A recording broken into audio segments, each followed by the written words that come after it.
Athletics fans have been buzzing about what could arguably be one of the most intriguing rivalries in recent middle distance running, Jakob Ingebrigtsen vs Josh Kerr. On the surface, it seems straightforward, two elite runners competing for glory in the 1,500 meters. But beneath the surface, there's an undercurrent of contrasting styles, mental games, and a clash of ideologies about how to win races.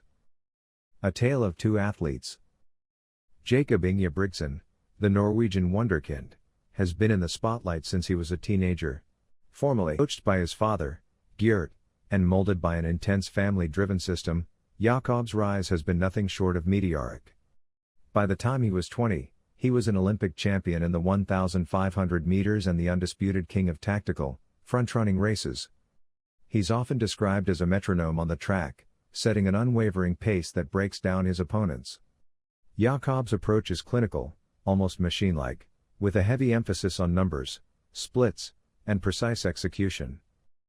Josh Kerr, on the other hand, comes from a more unorthodox, scrappier background.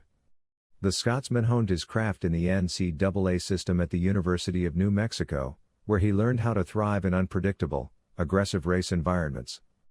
He's a disruptor, known for his fearless racing and ability to pounce in the most critical moments. Kerr's racing isn't just physical, it's psychological.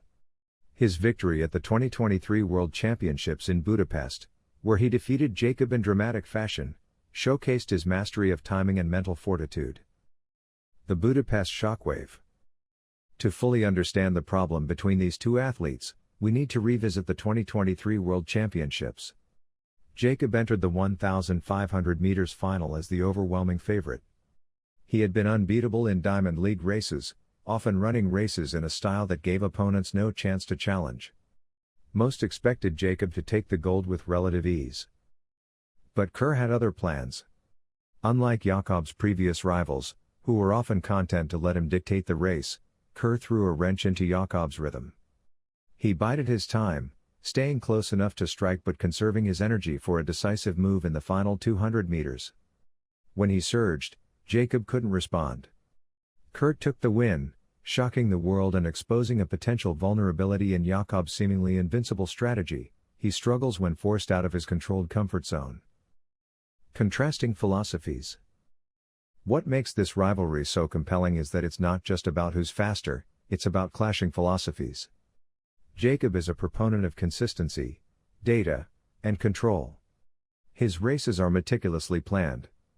He often dismisses the need for traditional kick finishes, preferring to outlast his opponents with his relentless pacing.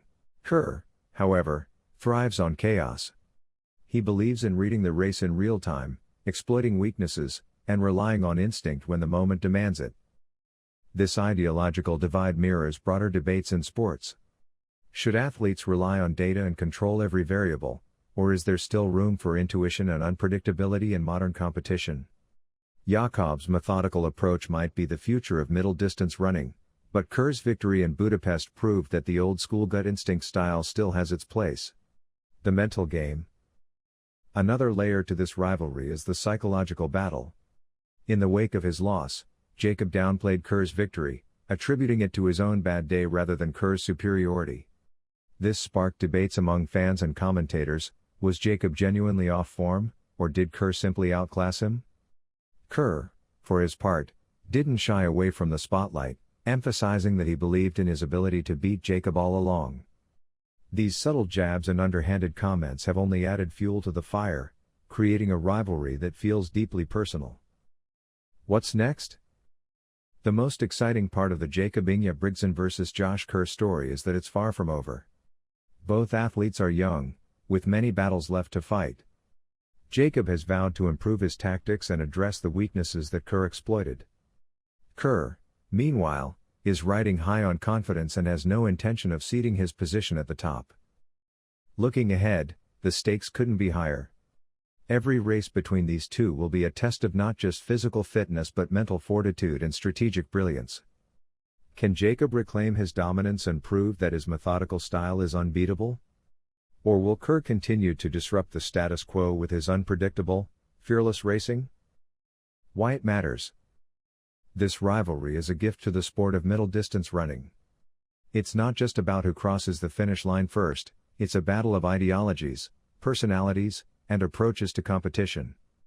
For fans, it's a reminder that track and field isn't just about times and records. It's about human drama, the unpredictability of sport, and the never-ending quest to find out who's truly the best.